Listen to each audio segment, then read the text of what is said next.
Welcome to Co-op Mode, round 166. This is the official video game podcast of Secret Friends Unite.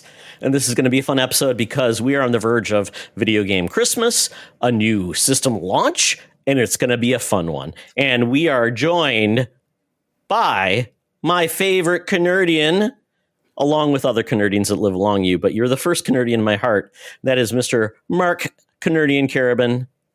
How you doing, bud?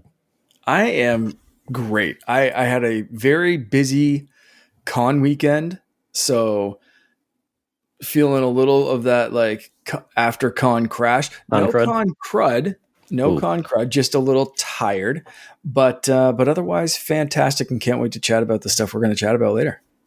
Yeah, and congratulations on catching your newest Pokemon. So thank you. You got added Ray to the family. We did. She just went to sleep somewhere. But glad that you got to see her. That's more than Charlie did last week. And she was like brand new in the house last week when Charlie and I recorded. So you're one up on Charlie. Got to see Ray, our new cat. And I am very surprised. So Finn got to name her because his birthday's this week. And the cat was like part of his birthday present. And I am genuinely shocked that he went with Ray instead of Sprigatito or some other cat Pokemon, because he's constantly making up. There's like a new Pokemon he made up hanging on my fridge over there that we ended up like he described and I kind of drew, and he's constantly making up Pokemon or like calling different things, different Pokemon. Like he'd grab this and like, hey, this is the Voltorb today. Okay, let's play Pokemon.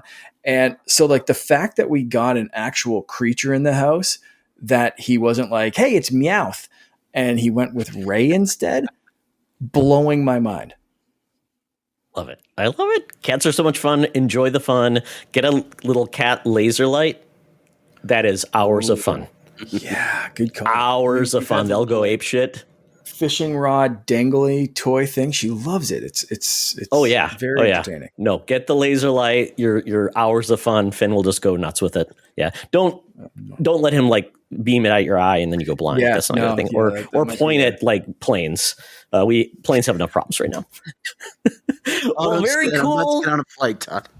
Yeah, exactly. And you heard this voice. He is a new contender on the Co-op Mode couch. That is Chance. I will not destroy your last name, aka Bubble Boy N7 from the Nerd Chat. I believe you're the last one to show up on our show. So yeah, welcome. Yeah, save the best for last, right? Isn't that how that goes? Absolutely. I think so. Yeah. Yep. And Chance has been on our Waiver Wire podcast, though, our fantasy football podcast. So we're so glad to have you on Co-op Mode. Thank you. So, Chance, before we get into the mix of the show, we always ask some questions to get to know you a little bit better. Perfect. So, Mark, you go first. Give Chance your first question. First question. Okay, what do I want to ask Chance? I'm gonna throw kind of a new one. We've talked about like the first game you remember buying with your own money and that kind of stuff. I want to know what your first gaming memory is. Doesn't matter if it's something you bought yourself or something someone else. What's like your first ingrained in your skull gaming memory? You know, that is a wonderful question because I thought I knew the answer. And then the second you said that, I'm like, oh gosh, no. So we had neighbors that were 2 doors down from us when I had to have been 4 or 5. And I can remember them playing Super Mario Brothers and being like, Mom and Dad, why don't we have one of these? And these neighbors, they have passed away years and years and years ago, like decades ago. They were probably in their 60s back then. Wow. Yeah. Wow. And believe it or not, and again, that was knowledge that was dead to me 3 minutes ago. But that is absolutely, yeah. Thank you. Wow, that's great. It's got me. Not about the deaths, but no, great about your memory. Hey, time happens. That is absolutely the first one I can remember because I remember going home and being like, "We need one of these. We absolutely the little guy jumping. I need to be all a part of that." So, holy cow!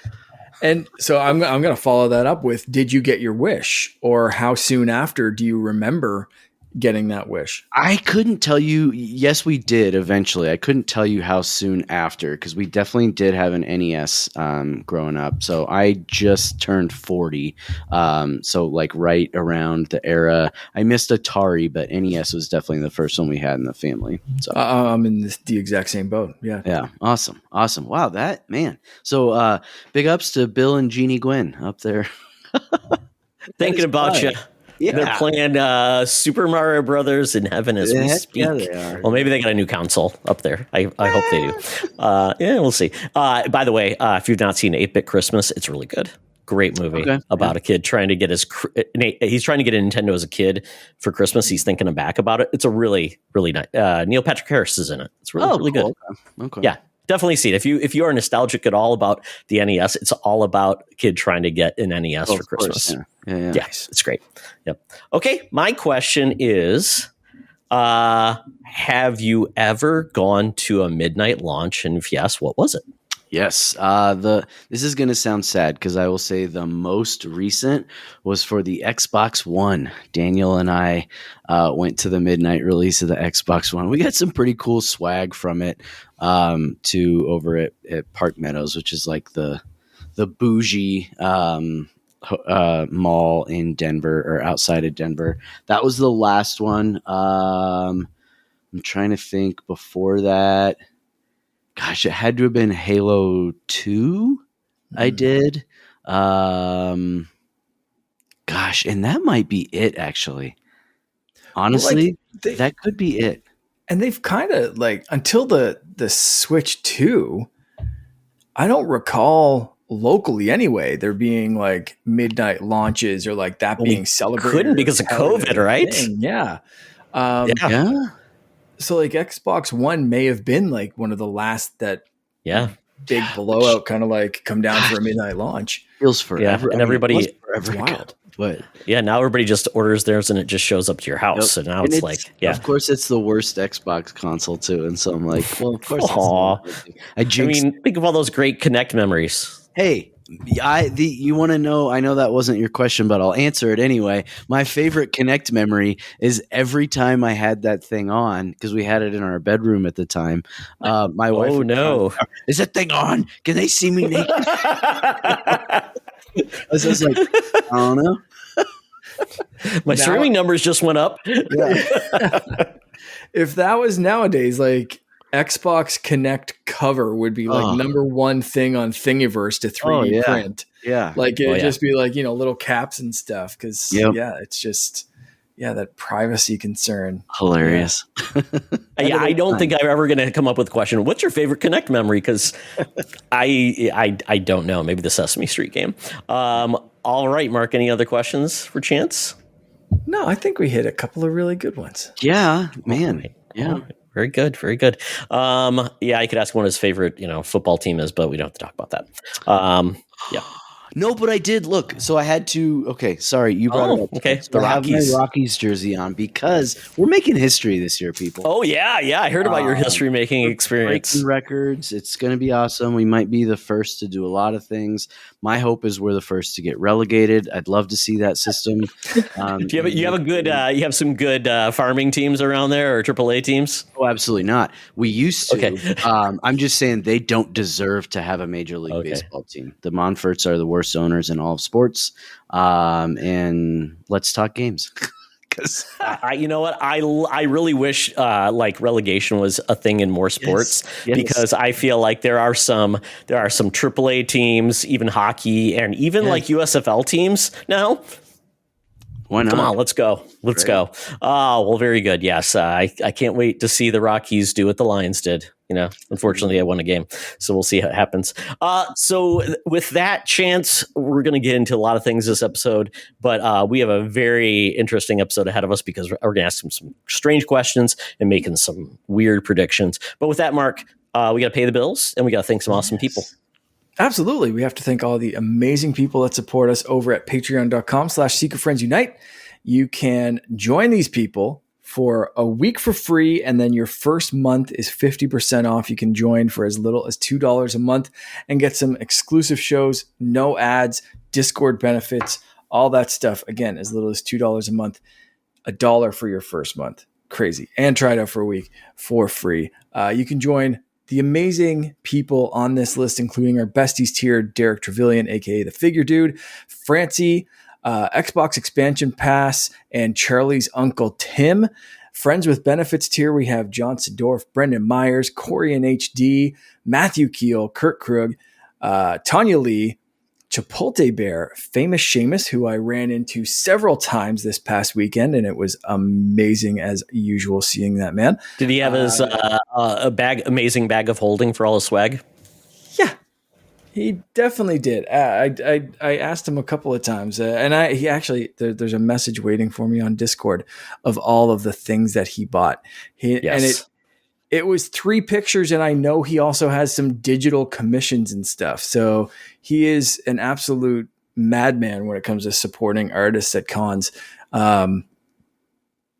Just crazy amounts of respect for the amount of artists and podcasts and creators that Famous Seamus supports. It's always appreciated, and I love being able to see him in person any chance that I can. Also on this list, sorry to single you out, Seamus, Cam the Movie Man, Jane Newport 007, who we're going to come back to in a second, and Brian Osserman, a.k.a. Prozac Man, a.k.a. Darth Prozac. And last but not least, the Secret Friends Super Squad, who support this show like nobody else, Sean, Stella, and Henry Nias. You are all absolutely amazing. Now, I did say we were going to go back to J Newport 007. That is because we have to provide a power-up for J Newport 007. I've got some things percolating. What kind of power-ups are you thinking, Todd? Oh boy. So, typically we try to, if we don't know much about someone, we try to use their name as a judgment. Although Charlie went into Newport cigarettes on Secret Friends Unite, and I don't know why. But you know what? I am going to think about the 007 part. And I think Jay is an international man of mystery. And with that, I am giving him basically an amazing power up where he will have always have seemingly normal like devices, like a wallet or something like that, but they always have a weird like secondary capability. It's like a wallet. Bitches. It's got like it's got like a credit card that becomes like a switchblade maybe, or a throwing star. If he's got a ring, on the back, if he turns it around, it does something cool. So it's like one off though. It's like once, it doesn't happen all the time. Maybe it's this for this, but that's in real life and in a video game. He basically, he gets some secondary ability with ordinary items like James Bond. Okay. I like it. That's a pretty badass power. And it was what I was going to pick. I was going to go with like the gadget watch and the fun gadgets from 007 stuff, IRL. So thank you. I'm going to scramble to pick another one. Mr. Bubble Boy. Yeah.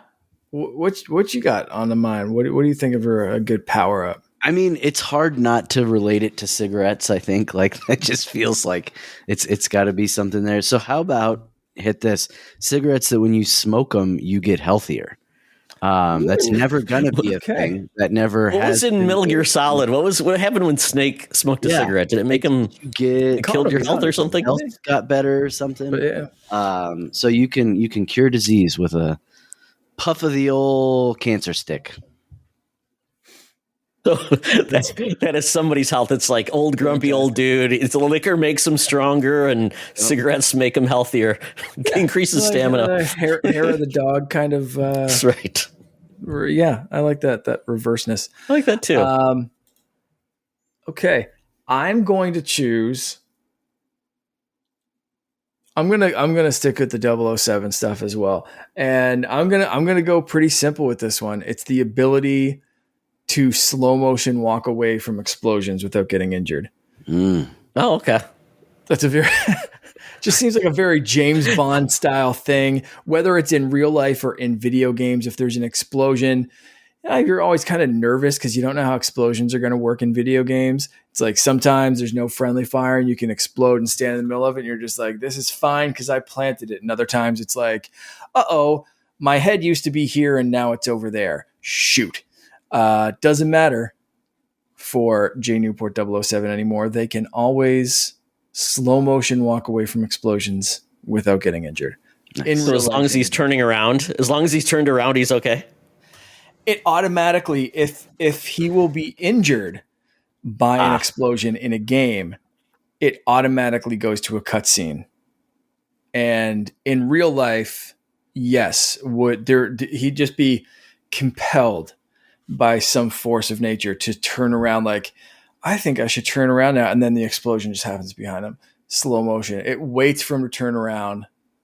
This is some godlike precognition powers, but it's only used for this one specific instance that, hopefully this is a person that's not regularly around explosions. And I also don't want this to trigger some sort of arsonistic tendency where J. Newport 007 goes around lighting things on fire to make them explode to be able to walk away. So you need to use this for good. But as long as it's not being used for nefarious purposes, absolutely safe, slow motion walk away. Yeah. So kids, don't use either of Mark's or Chance's powers up in real life. Mine's really important. It makes you healthy. If you find your dad's cigarettes, if you're feeling under the weather, take a couple puffs. Yeah. Guess it would be vaping now. I don't know. Oh, well. Well, if you appreciate this awesome power up, you could get one too by becoming a new Patreon member. So you know what, folks? I don't know why you're waiting. It just begs to be done. Yep, absolutely. And that's not the only thing you get. You get different shenanigan things over on all the different shows. So you got to listen to them all to collect them all, like some sort of useless power Pokemon game. Exactly. Yes. Or you get a what do you do in Holocron with them, Mark? What do they get? Star Wars species and occupation. Which has been super weird because I think last time we landed on a Wookiee who runs a restaurant, and thinking of the logistics of full body hairnets was just why. But anyway, yeah, it's shenanigans. Speaking of Star Wars, can I cross some streams and ask you guys a question? This is very serious. Sure. We're going to Disney World this next week, and I am considering Mark was just there. Selling. Oh, we got to talk about it. Where'd you stay? Saratoga Springs. Oh, nice. All right. That one we've gone to and like hung out there, but never stayed there. Where are you staying? We're splitting it so that we can get two of the water park days. The water park days, yeah, nice. Yeah. So we're staying at Coronado Springs first, and then Art of Animation, and we'll go to all the parks that don't connect to the gondola thing. Yeah, the gondola Coronado Springs, and then when we go to the Art of Animation, all the gondola stuff. Yeah, yeah, nice. We stayed at Pop Century the last time we went, 2019, and they were just test driving the gondola and wouldn't let us on. And so this time I was like, we need to take this somewhere. So I made it built into the plan to go from, was it Epcot to, or the other way, Hollywood Studios to Epcot, taking it through and kind of going for the little tour that way. Yep. Game changer. Super cool mode of transportation. Because those buses, sometimes. Yeah, they can. But so I am debating selling the old Xbox. Because I literally have no use for it outside of possibly Grand Theft Auto 6 to do the Star Wars build your own lightsaber thing. That's the man. And mine's right there. Is that it? Oh, Mark, you have no force powers to grant. Oh, you can't even use its real force powers. Yeah, he doesn't want to show off. That's true. Yeah, I can't. So this is mine. This one's no longer buildable. This was. I noticed that because it has like the bone on the bottom, right? Yeah. This was the original Elemental Nature. All of the original ones have changed. Yes. Okay. So I've been doing some research. So my answer fully depends on what you want to do with the lightsaber, because it is one of the coolest experiences I've ever done. Really? It's interactive theater. Yeah. You feel like you're in Star Wars. I still swear to this day that there were some, because they get you to close your eyes. I don't want to give away too much, but they get you to close your eyes and think of a color, and you can guess where that leads. Sure. And I swear to this day that someone shined a green light in my eyes. And my wife was in there with me recording some of it and was like, it was pitch black, dude. I don't know, you're hallucinating. So the green kyber crystal called to me. Yeah. But the pieces are all metal. Like, it's a solid saber. Also means it's very heavy. And they're kind of thick. So if you're like me and you like spinning lightsabers, and you want to be able to beat it off of things, get a cheaper saber that's like RGB or something like that. Cause like I have a couple of other sabers that I can spin around, I can throw around, I can beat the shit out of trees with. Yeah. Or duel with, you know what I mean? Like, I have a couple of them. So my son and I can just kind of whack at each other. Yeah. And that's not this. There's like electronics that you can really mess up in this. Okay. But as a showpiece, which is what I'm looking for. I think it's looking at whacking at things or whacking things. Yeah. I laughed very many times when you said beat it and whack, Mark. I got to throw something in there for you, Todd. Sure. So, okay. All right. One of the coolest damn experiences for a Star Wars fan. Well, and that's what my wife was. She's like, well, I get it. Cause she has been like, absolutely not. But she's like, I mean, if you can come up with the money. And I'm like, well, this thing's over here gathering dust. And my oldest daughter, who's turning 9, she's really into Star Wars. And I just know she would love it. Mm-hmm. And that, how long does you would each get one? No. Chance, would you each get one? No, just for her? The experience is about, I think, 15 minutes or so. Okay. So, I mean, it's pretty efficient and effective. You know what I mean? Like but it doesn't feel rushed. At no point in the build was I like scrambling, like, oh God, what part am I going to pick? Okay. That's good to know, because I've looked at them and I'm like, man, I want to see them and feel them too, though, before. It's one thing to just look at it on a TV, but I got to see it. If it's still running the same way. Now, this is, again, going back to 2019 when I built this one. But if it's still running the same way, you are able to touch the pieces beforehand outside before you even go in. They have like trays full of them. And then you go in with like your little pin, because that's when you get outside is when you get to pick which type you're building. Yeah. So super cool experience. Todd's eyes are going to glass over, so we can talk about this. I think this is cool. I have not been able to do the Star Wars stuff. It's video game. I really want to do it. It is very neat. It's part of the experience, part of like a unique saber that's just yours. Yeah. Good to know. All right, see? Yeah, I'm not a huge fan of the elemental nature stuff that's there now, but that just means that if I were to build another one, I'd pick a whole other type of build. Yeah. Because there's like the Sith looking ones, which is what my brother built. That one, and that is not usually my style, but it is so cool looking. Yeah. The builds you can do with it. The Sith style, when paired with a different color crystal other than red, can have a very like unique Jedi look. Sure. And that's what my brother did. And it's like, ooh, if that's a Jedi build, like that is a Quinlan Voss style, like rebel Jedi. And like just like the headcanon backstory to this saber and what type of person would build it. And so like mine, like picking the wood and stuff was like, I loved Gunji's saber. And that's what I picked up the last time, which is in that display box right there. Cool. Is the Gunji replica saber. So if you want to save some money, there are replica sabers there, but building your own is a far better. Yeah, I figure if I'm going to spend 150, I might as well spend 225 and get the full thing, you know. Experience. Yeah, dude, the experience is really, really cool. Cool. Well, thank you. Thanks for letting me sidetrack the show and be late and all those things. Phil Spencer would allow you to sell it for that memory. We've got to get you on Holocron. We can geek out about this stuff when we get back. Yeah, keep in touch. Absolutely. It'd be fun.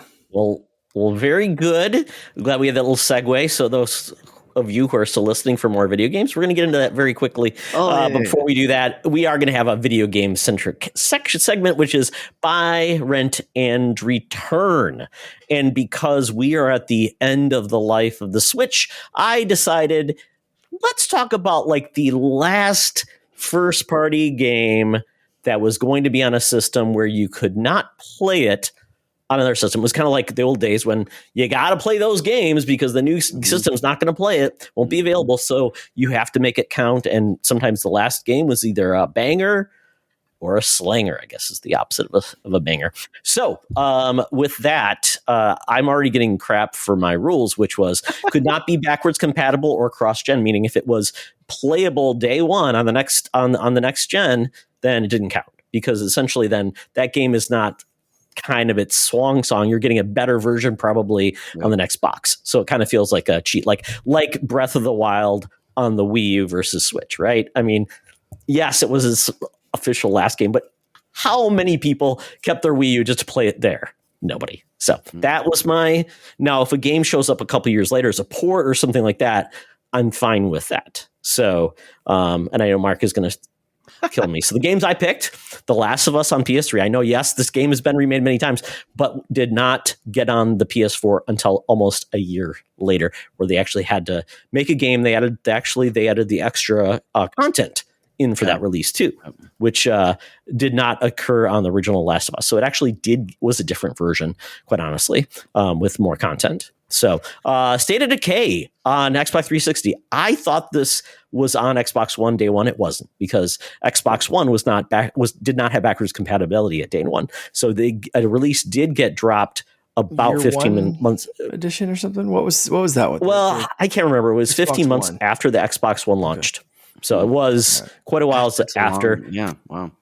Yeah, and that was on the 360. It was really hard to find, but yeah, it was like one of the last releases. It was right around, I think it was 2013 when it dropped. And then Paper Mario Color Splash on the Wii U. Yes, this was the last game that dropped before Breath of the Wild. Once again, did not count because that game was on both systems right away on launch. And actually, wasn't the Wii U was delayed a month after too?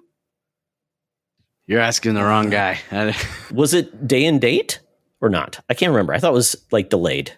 I can't remember. Yeah. Okay. So with that, those are the three games, and we're going to start with Chance. So buy, rent, and return. So this is like Mary Boffkill. You got to make some hard choices. Yep. And unfortunately, I scrolled down a little bit and saw my compatriot Daddy D. Wally's answer. I shouldn't say unfortunately. Do you want to do that one first? No. Do we want to go to Dan's first? No, because I have the exact same answer. Okay, well then you do yours first, and we'll see Dan's copying you. And exactly. I mean, I didn't scroll down. He's stealing my idea. That's right. Unfortunately, never owned a Wii U. I probably would have played Paper Mario Color Splash on the Wii U. I enjoyed really anything Mario. So that, though, because I never played it, going to have to be a return. This one was hard, though. The buy and the rent between State of Decay and The Last of Us was kind of difficult because I think The Last of Us is a better game. However, the replayability on State of Decay, like Daddy D. Wally said, is really what made me go with that for the buy and the rent for The Last of Us. I did play it once. I played it the first time, never played it again. Don't really intend to play it again. I just finished, was it last night, right? The season finale? Yeah, season finale of season 2, yeah. And am really enjoying that. We don't have to get into all my thoughts on The Last of Us because I have some pretty controversial thoughts on it. But good. That one really is just a rent for me because I've never really wanted to go back and play it again.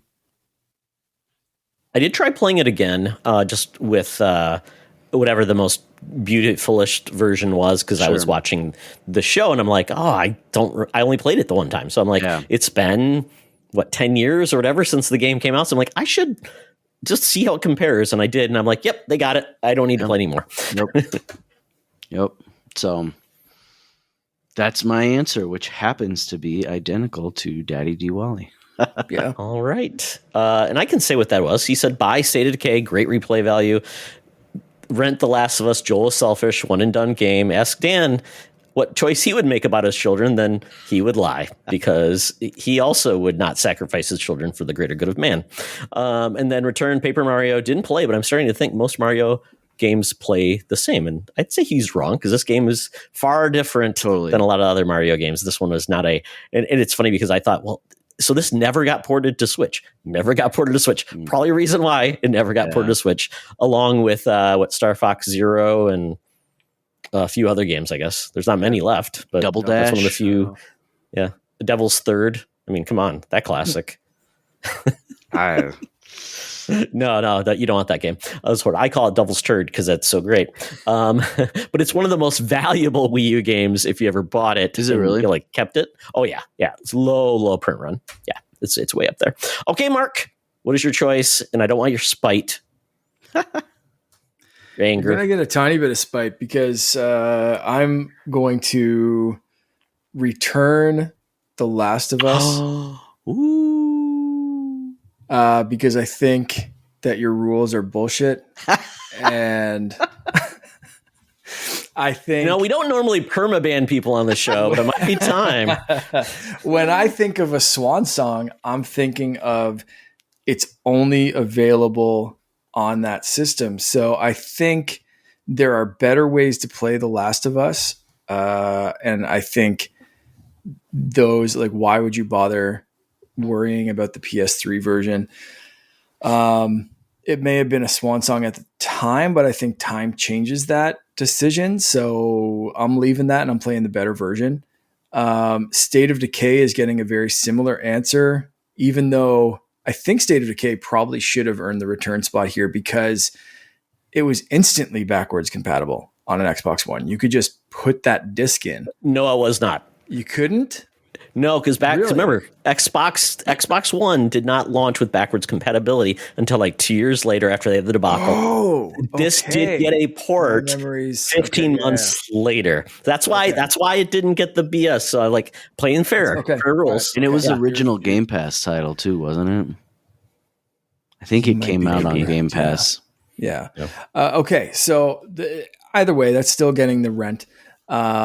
Because of some more replayability, but I think it's a similar kind of answer to The Last of Us and just getting a little bit of a bump up there. For is the newer version that much more definitive, or could this version still be kind of enjoyed? Which means that the Swan song that I'm buying would be the game that's only available on that system. Okay. And that is the only chance you have to play it. And also was built for the system at a time when a lot of the games were just ports of other consoles games, or just saying, you know what, we know no one likes the gamepad. We know no one likes touch controls and this and that and everything else. And we're getting ready to move on to the Switch. The fact that they stuck to their guns and released a game that was specifically built for different methods of input that probably made it hard to port kind of makes me respect it more.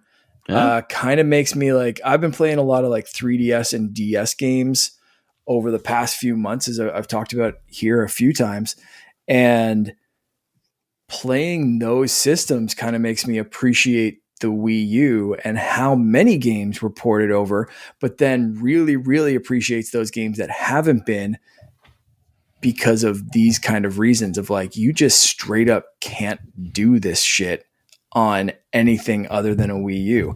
And Todd, we've talked about that before of emulating it. What can the Switch 2 do? You've talked about maybe can you beam something to the dock and still have it in handheld because of games like this. So this is a true Swan song for me that you just straight up can't emulate or replicate anywhere else at the current time.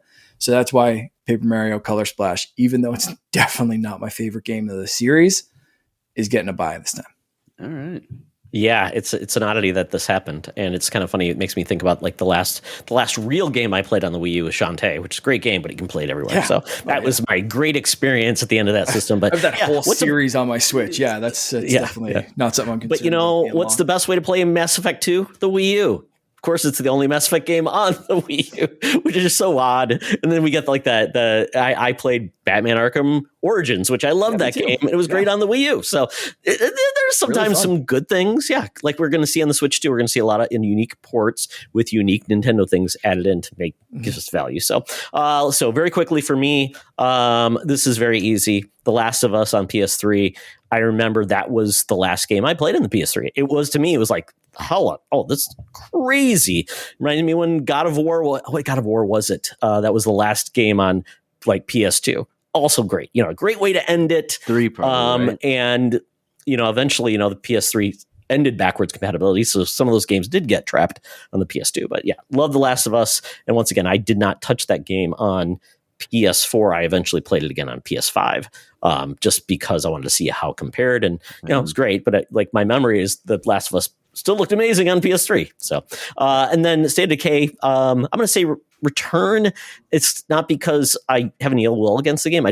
It's been a series I don't have any interest in, but I know it's got a big fan base. So, and I know a lot of people really got excited for this new IP on Xbox exclusive. So very cool. And I really didn't think they had a game on Xbox 360, to be honest. So that really surprised me. I'm like, oh, I didn't know this came out that time. And then lastly, Paper Mario Color Splash. I wanted to really like this game, but a lot of the Paper Mario and those like spin-off Mario games at this point, they just seem to lose their love, and they just added so many weird mechanics and things like Sticker Star, the game that never ended. And they said, well, you know what's great is cards. That means that you don't have a power-up you can get. And Color Splash I love the way it looked. It was really beautiful looking, but it just did not work. So, but yeah, definitely a game that I wish was a little bit better. And sadly, it didn't get another chance on the Switch. Maybe the Switch 2. Doesn't mean that when Switch 2 maybe has a low time of releases, then what didn't we port? Devil's Third coming to you. All right. Well, there we go. If you enjoyed this, great. If you didn't, you know what? Give us your buy, rent, return, and we'll do that. And you make up the rules, and I'll have to play by them. So, Mark, yeah.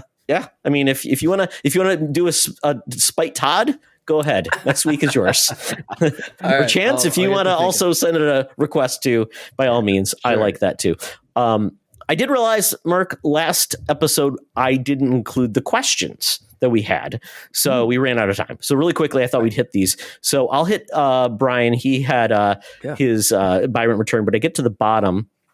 Let's see. I'm trying to think where he asked about the future of console gaming. I think a PS exclusive has already alluded to PS Exec has alluded to the fact that the future is the software. Nintendo will certainly be the last one to give up on independent hardware and first-party software exclusivity. I'm not sure there's much else to be accomplished. Let's see. I think in 5-10 years, there will be very little first-party console exclusive titles, blah, blah, blah. And as far as health, this is about our topic about the future of games. So he made comments about it. As far as health, maybe I missed some news, but I think consoles will stay around for as long as there is a market for budget entry into gaming, because a console is still going to be cheaper to obtain than a PC and arguably holds value better. I agree, except when you get into handheld PCs and then you get into the Steam Deck for $400, and then it's like, that is a console at the point that cost. And I've been thinking about this a lot as we lead up to the Switch 2, and I've been seeing a lot of like those YouTube videos that are like, here's why you should buy the Switch 2. Here's why you shouldn't buy the Switch 2. And you get all this kind of bullshit that are like, and everyone kind of, whatever way they go, the Steam Deck is always part of the conversation. And to me, I really, really question like, how it can be part of the conversation when it hasn't sold anything. Like, it's sold in 3 years. It's like, if Nintendo released the Steam Deck, it would be the biggest flop Nintendo's ever had. I respect the hell out of the Steam Deck and what it's done. I've played my brother's. It's impressive. But like, what is that barrier for like a handheld PC gaming device becoming like a runaway hit? Like, if the Steam Deck hasn't done it, like what's going to do it? What's going to break that? Because like, realistic, like on paper, the Steam Deck should have sold a lot better than it has. And like, I think they're happy with it, or seemingly, and the people who have it are. But like, I think the Switch is going to blow the Steam Deck's 3 or 4 year sales out of the water in the first fucking week. You know, like it's just, it's crazy. So well, I was thinking about that, Mark, because it's like Steam Deck, considering Steam is just doing this to sell more software, right? Because they can sell it everywhere. This was a try. They're eating a lot of the cost. But I think one of the other things that's interesting too, no marketing whatsoever. And you can't buy a Steam Deck in store. So the fact that you have a device that, quite honestly, no one knows about unless you're into them, and then you can only buy it off of Steam's website. Yeah. It's really hard to compare it to Nintendo and the level of success, because if they put that out there, they had commercials, they advertised it, it would be probably doing a lot better. But once again, Steam is not a household name like Nintendo is. So Nintendo gets a lot, just there's a new Nintendo out, there's a new Mario, and they do that. Steam has probably zero marketing dollars. It's on their website, and websites talk about it. And beyond that, you see nothing about that. Maybe Sony will talk about and there's no Steam. But I think, to your question, and Chance, by all means, I think when Xbox or Sony does this, because Xbox is going to have a branded Asus ROG. Yep. And we'll have Xbox marketing behind it. That's the next best opportunity. Now, the question is it cheap, or will it be very expensive, like $800? Because then it's it's the most expensive thing, and it's still more expensive than a console. But if you get into that sweet spot with a $500 handheld, then it's fighting with the Switch, and it's for people that don't care about Nintendo games, which maybe there are that group. That's where I'm thinking. Yeah. And I think the Xbox One that's going to be through Asus, if it doesn't come in under the price of the Series X, I don't know who that's for, and I don't know how they can have it come in under that price with all the tariffs and stuff that are going on. Because if they just increased all the prices of all their consoles, that there's no way this handheld is going to be immune from that. Is my understanding. And I have very limited understanding of how global economics work, but I can't imagine if they were sitting around saying, okay, we're going to sell this puppy for $450 no matter what, go. After this all happened, I can't imagine they're going to be able to just keep it at that. A big part of that depends on where it would be manufactured. Like if it's in China, they're screwed. If it's in India or Taiwan or somewhere, they might be able to skirt under, and depending on how much Microsoft backing is into this and how much they're willing to lose on it, they could try to remain competitive. But blanket statement, I think it's going up 10% more than what they were expecting. Has to, right? At the very least. Do they want to eat 10%? Yes, it's a tough market to enter anything in. And we've already seen Nintendo come in with, hey, we're going to keep the price of the console, but all the accessories are going to go up, and we're going to, try. And they were very quick to say that could also change.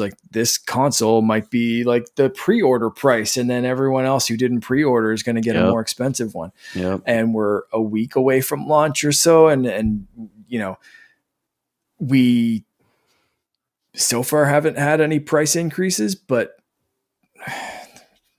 man, there's daily threats on new things. I saw one today that was Apple, if you just don't start making phones in the States, it's a 25% tariff. And it's well, shit, there's a $20 billion investment that should take 10 years and have a 4 times more expensive iPhone and train people who haven't been trained. And it's just when are you going to hit with this? Because the best case scenario, if Tim Cook said yep, we're going to do that right now, it would still, I would guess, take a minimum of 5 years to make that happen, if it's even possible. And 10 years ago, they said it wasn't possible. So it's making it is one thing. It's all the components, which they aren't making the components in the US either. Everywhere. So you're going to get the 20% tariff on that. Yeah. And I was just looking right now, the ROG Ally Z1 is $650 on Best Buy right now. I don't know if that's post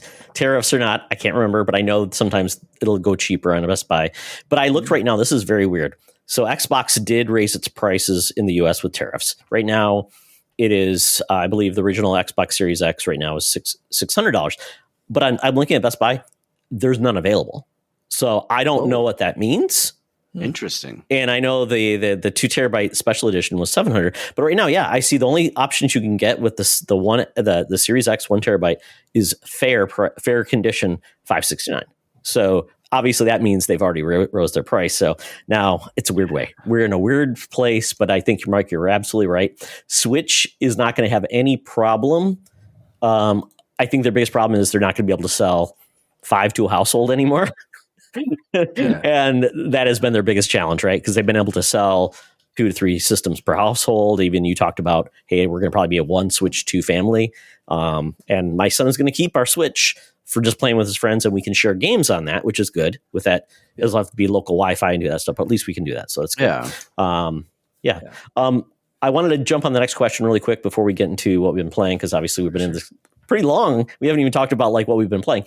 So the Winter Gamer says, does it seem like Switch 2 at its beginning of launch seemed to be a console that's likely to be used to play mainly existing games, Breath of the Wild, Mario Party, whether it be because it will play better or because some prices of games are getting higher. So your old backwards compatible, a lot of you go back into the Switch library and hold off on $80 Mario Kart World. I think they're doing it for all of the above reasons. Yeah. It's Nintendo, so they know they can print money. And they eventually had to get something out there that could run things, not necessarily like Cyberpunk, but some more next gen feeling type games.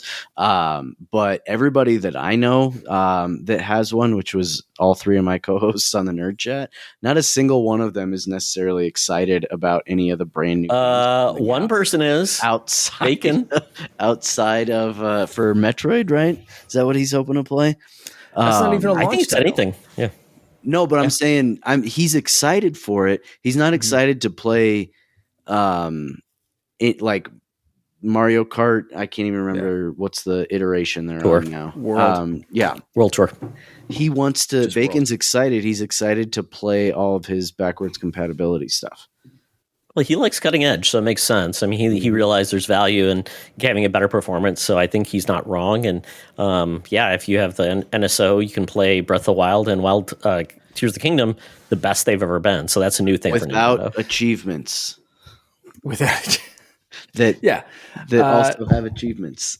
So my entire excitement level for the Switch 2, like I am, of course, excited to play Mario Kart World, but I never finished Tears of the Kingdom, and I've been wanting to go back to that, but finding out the definitive edition or the upgrades or whatever are happening on Switch 2, I've been holding off.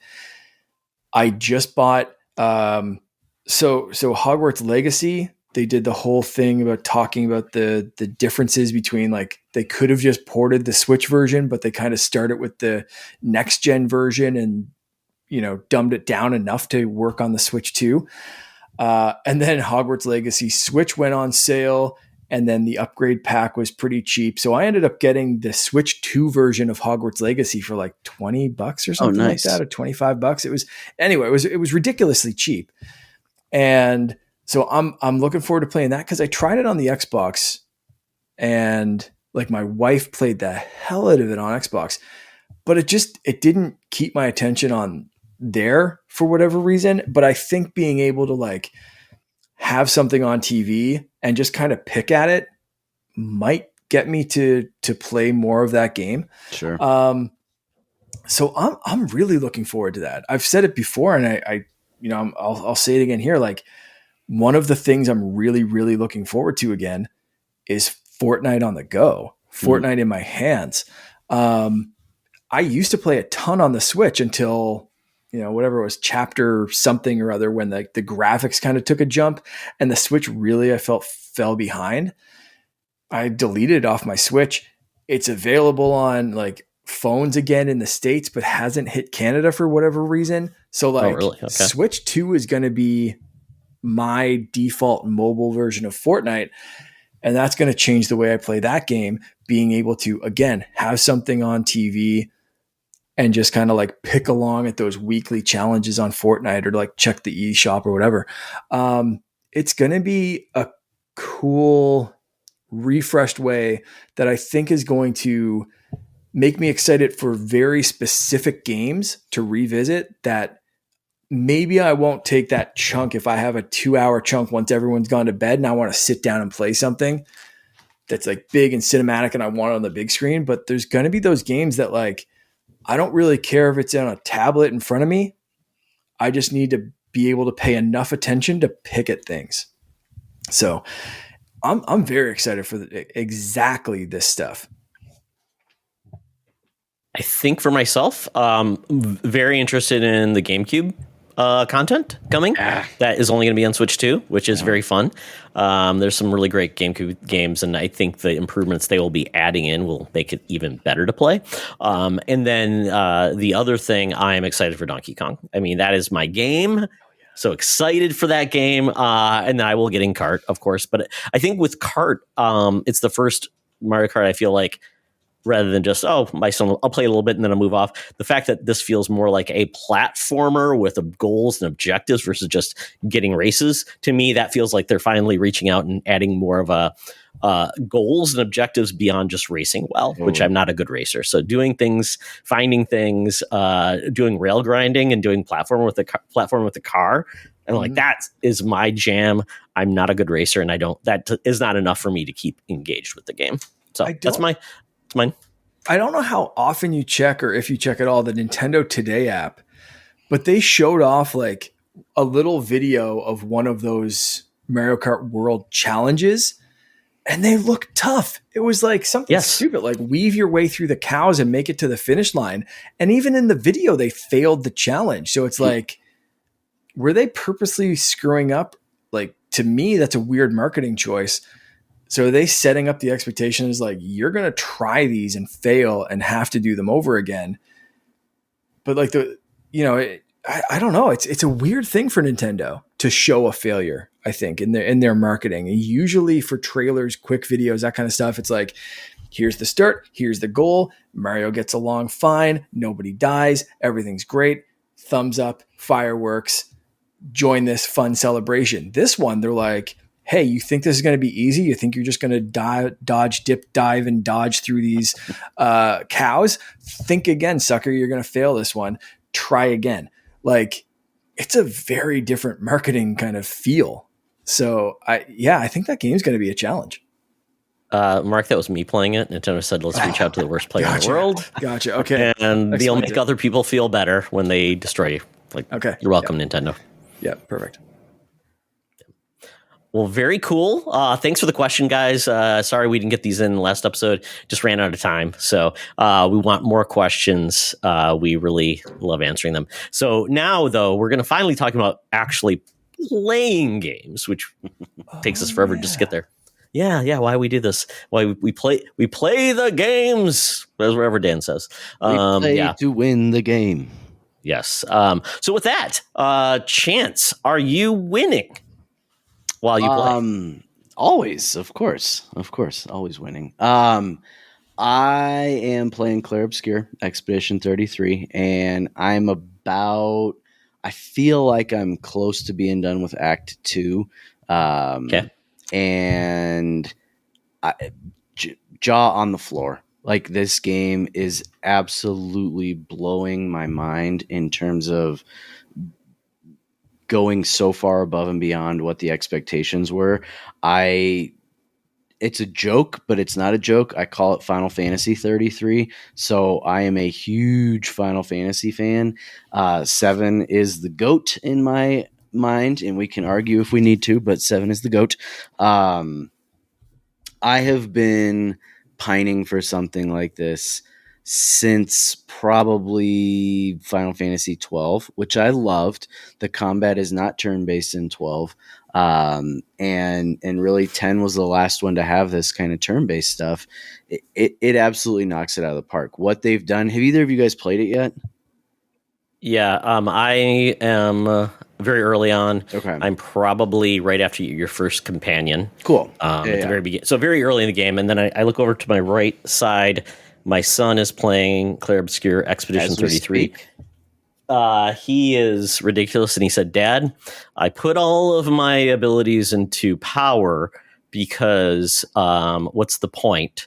And I'm like, "Yeah, because he's excellent at parrying and dodging, so he has no problem." He's like, "No defense. I don't need any defense. I'm Sure. just gonna dodge." And yeah, so that's his approach, and he loves it. He's all in. He's like, "Dad, you got to play." I'm like, "I got to play I got to play a certain game I'm playing right now, and then I got to play South of Midnight, and then I will give this one a try." Although also I have Assassin's Creed Shadows, which is sitting in my PlayStation 5 that has not been touched, but it's installed.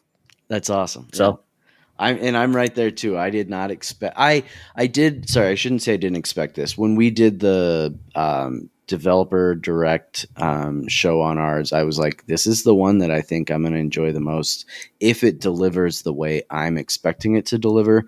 Between South Midnight, Doom, and Ninja Gaiden, and man, has it ever. The feeling you get when you can parry and dodge appropriately is only rivaled possibly by something like Sekiro or Elden Ring. And it's so different that it's like gets its own category. It's kind of apples to oranges to me. If you had to compare them, it might even be better just because it's so satisfying. I just played an entire boss right before I got on, actually. That the entire thing had to be parried. You never got to have an offensive action. And if you just dodge, you're not doing anything. So the entire thing had to be parried. And that was frustrating. I mean, because you could get 3/4 of the way done and then mess up a few times and you're done and it's game over. So it's incredible. I listen to the music on the way to work. I listen to the music at work. That's not normal for me. It's just so good in every way. So, I'm also playing Assassin's Creed Syndicate right now. Literally just started that today. Throwback. So if the two of you don't know, I'm doing. Chance, tell Mark what you're doing. Yeah, I am because you bought a certain package of games. Yes, back on the Steam spring. No, it couldn't have been spring sale. I think the winter sale, or one randomly in between. Bought every Assassin's Creed game on Steam. Nice. And I'm playing them back from the very beginning all the way through Shadows. And so I also have Shadows loaded here, just ready to go. But I still got a few before I get there. I've played all of them before. Is that the last one? Is that the last one before? Like you get into like Origins? Syndicate, yeah. So it's Syndicate, Origins, Yeah. Odyssey, Valhalla, Mirage, Shadows. So what about Rogue? Huh? Is Rogue in the mix? Rogue was a couple was of back ago. with Black Flag. Yeah. So what about the other one that came out, Mark? Black Flag. Liberation? No, what was the other one that came out? Was that Unity? What was the smaller Assassin's Creed Unity game this morning. that came out? Liberation? No, it was Mirage. You played it. It was set in Persia. Was it Mirage? Is that the one? Yeah. So Mirage is right before Shadows. Okay. So, I'm doing a rubric for it because we're all in education on our show, and I'm not a teacher. I'm a school counselor, but I do lots of teaching. So we have this rubric where I'm not grading them on like things like graphics because those are pretty relative to the time. I'm grading them on things like the combat and the parkour and stuff, and it's interesting because some of the ones that I thought I was going to love so much more, I was like, ooh, gosh, this is forgettable. And then others have been quite a bit of fun. So I'm not someone who's like, oh, the new ones are trash. They're so bad. They're not real Assassin's Creed. Assassin's Creed to me is good history, a little bit of wacky future stuff, and then a whole bunch of fighting. And I'm enjoying it. I started literally like basically the beginning of the year in 2025, and so it's almost June, and I lost count. What is this, number 9, 10? Wow. So does this journey include the Chronicles games or just the main lines? Sorry, it does not. Just the main lines. It did include Liberation, which I think is considered a mainline one, and all the DLC up to Origins. For some reason, when I bought this package, which was just like $115, it already had all of the DLC loaded into everything up through the one I'm on right now. Yeah. So That's great. Well, Yeah, don't forget the Oculus Quest version game. dang it, Todd. Dang it. It's a small investment. If you can, I did enjoy the Chronicles games. Like they if you play one, you kind of get the idea. But like Sure. if you like that, like if you like side scrolling, like Prince of Persia style stuff, like try to play one of those. Just since you're in the Assassin's Creed universe already, and if you've skipped them, like I think a lot of people did. I think I played the China one. Wasn't the first one? I was going to say China? China's probably the one to do. So if you've played that, then you're probably good. But back like day one release probably, and don't remember much about it. I remember thinking like, this is pretty cool though. Like, yeah. So it wouldn't fit for the rubric that I'm doing because it's very specific to, like I said, like the controls and the parkour and the future elements and stuff. But yeah, I mean, I'm a Assassin's Creed fan, so.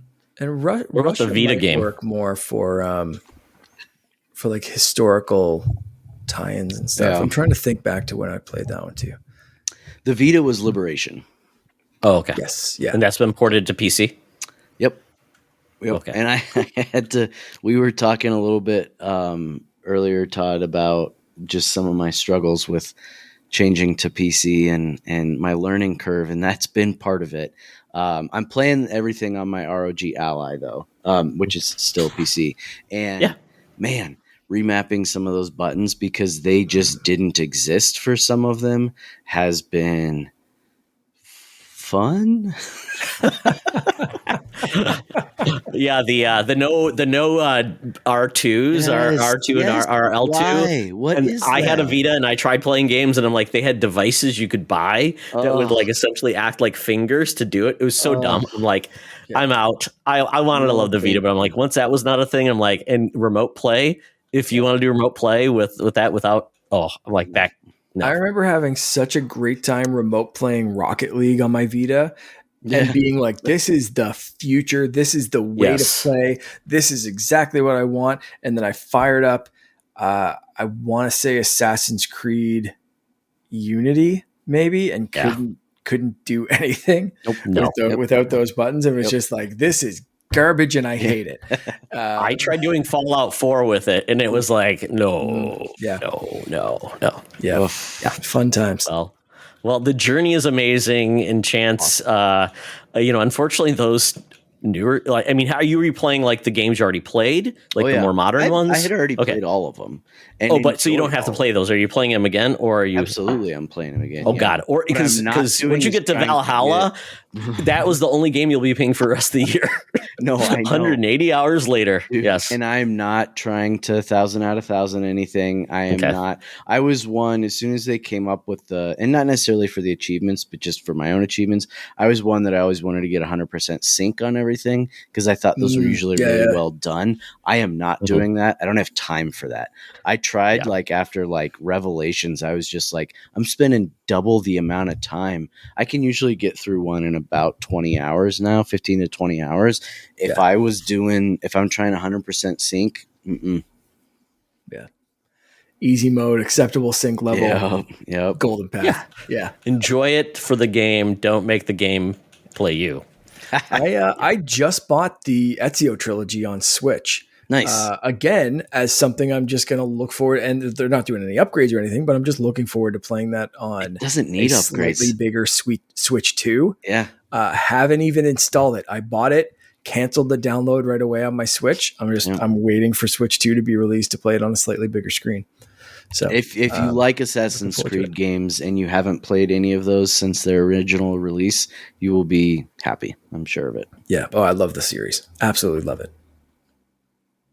Very cool. Well, Mark, you and I have been playing the same game, so we'll probably just tag team this one. So Doom, The Dark Ages, rip, tear in ye old Fantasyland. My son has already destroyed the game. He is back. He's obviously on college break for the summer, so that's what he's going to do. So I'm very happy for him, and he probably is mocking me because I'm not playing at the hardcore difficulty, whatever it is. So, Mark, how far are you in the game? I just started this and then went into a very, very busy con weekend. So I'm a little bit past like the opening, like the first kind of like level, the first, there's a big battle on the beach, and then there's some cutscene stuff. And then there's a little bit extra that I've played after that. So I'm very early scratching the surface in this game, but enough to play. I've played enough to be like, I need to play more, and I'm kind of itching to do that. And, that's what I'll be doing the rest of this week. Excellent. I don't want to get. I mean, I'm on chapter 7, so there's 22 chapters in this game, and the cool part about the game is it just keeps unlocking things. Like, you'll get more weapons. Like, I think I have one more weapon to get, and then the skill tree is pretty great. But for anybody who has not played Doom: The Dark Ages, basically this is between, I believe, Doom 20. I think it's from between the original game in 2016. I'm trying to remember. There is like chronology for this, that this is where it fits in between. And this is kind of cool because, you know, the Doomslayer has added some like He-Man accoutrement now. He's got like the fur and everything, very cool. And the storyline is not something I've been really up to date on. I didn't play Doom Eternal. I love 2016. I did play Doom Eternal a little bit, but what they've done now, it's essentially the angels versus the demons. Mm-hmm. And the angels are essentially not so great guys, but they're controlling the Doomslayer. And it's kind of neat to see him finally break through. He's a pawn, and, you know, he obviously wants to kill demons and things like that. But Mark, you'll get more of the story. I think it's kind of cool. I know some people say it's not worth it, but I think it's good enough. I've been loving the story because it's just so stupid. Like, you can't expect this to be a good story. Like, you can't, like, I'm not going in expecting, like, I'm not going to grade this, like, you know, like on the historical accuracy or any. It's a Michael Bay movie with explosions, or like it's you know, like, it's just it's dumb fun. It's Doom. Like, I'm not watching Doom for the engaging like social commentary. I'm watching Doom to see some roided up jackass rip his way through some demons. Yeah. If they can have some sort of like bare semblance of an entertaining narrative stitching together punching demons in the face, then cool, great.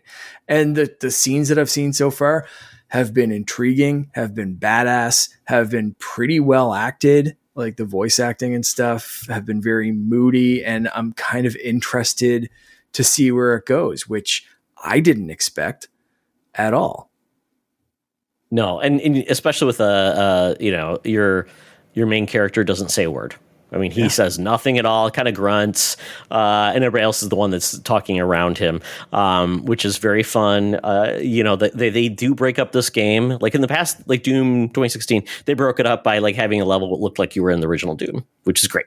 This one, they basically give you a rock'em sock'em robot, and then they give you basically a flying dragon.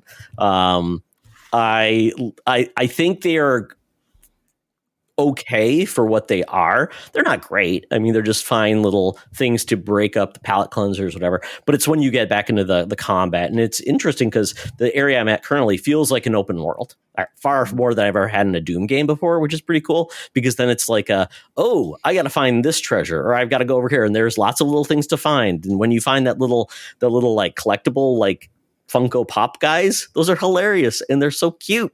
And you just want to squeeze them. But yeah, it's fun. And some of my favorite weapons, it's got some really ridiculous weapons. Like one weapon, it uses skulls as ammo, and it just shreds the skull, and you're shooting shreds of skulls at demons. And that's what it's supposed to be, right? Yeah. And then the glory kills, I haven't been able to do a ton of glory kills, but you have to be, you have to get in there and do it just right, like you're jumping and then doing it, where the animations are amazing. And it's really fun, and I'm digging this one far more than Eternal. So if you weren't big into like a lot of the traversal, and there is no skyhook, whatever we're calling it, the grappling hook, it's not in this. It's basically, it's just all about getting into the combat, going crazy, and having a good time. So I highly recommend anybody that's on the fence. It's on Game Pass. It's on PlayStation. Yeah. It's on everything but Switch, I think, right now. So maybe it'll be on Switch too. not only did they not include the grapple in this, they like really make a point to be like, hey, if you want to get up a wall, if you want to get to the next level, just press A and we're just going to do that for you. You don't even need to hold like forward. You don't need to keep pressing A. There's nothing. It's just like climb this wall. Yeah, walk up to it and press A. We're not going to make you aim at anything. We just know you want to get back to punching dummies in the face and making them explode. Here's more of that. Like, it's just they know exactly what this game is and they know who it's for, and it's for me. You feel Bubble Boy has a question. Yeah. Yes. I forgot what that hand did, and then but I do have a question. Okay, it's allowed. We'll allow it. Do you guys think we will ever get a 2-month stretch with this many incredible games dropping on Game Pass ever again? I mean, could you even imagine half a year, 6 months, or an entire year with between the three I just mentioned, South of Midnight, Clair Obscur, and Doom? Are you kidding me? Oh, don't forget Oblivion. Remaster just popped out of the blue. Todd, of course, yes. Yes, how can anybody be against Game Pass? It is the absolute greatest value, not just in gaming, in entertainment. Tell me a better value in entertainment. Netflix isn't as good as this. HBO Max isn't as good as this. You could argue Amazon Prime because it's a value add and you don't actually pay for it. You're just paying for Prime. Yeah, exactly. I don't know how it gets any better. And like some of my friends that are like just PlayStation people are, I don't need Game Pass. That's stupid. And that's killing developers. And I'm like, no, it is not. It is actually making developers more seen. Like I think of it's giving them a safety net and making them like putting it out there. Yes. Yeah. Yep. We are eating good. Yeah.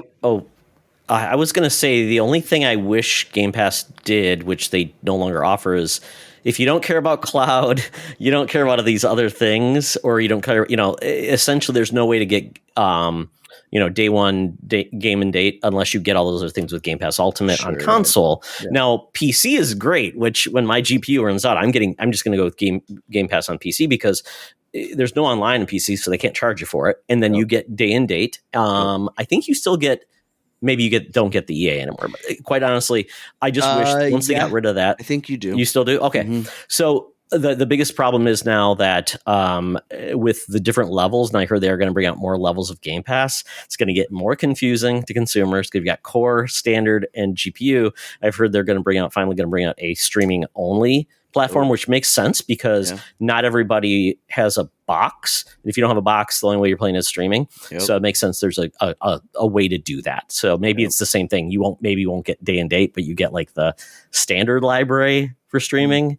So that's my only challenge. But at this point, I always told Mark this, I said, once they are doing, once their first party libraries are fixed, Game Pass will be the best deal because before when we were Game Pass is the best deal. But I'm like, but they're putting out one first party game a year. And that was what they always promised. So now it's coming to fruition because they have the studios to do so. And Call of Duty is the game that I think for many people, I don't know if it was enough to push people over, but it seems like it's, if you need a box and you can afford an Xbox Series or whatever, do it, or Series S now that's $380. So yeah, I think it's a great deal.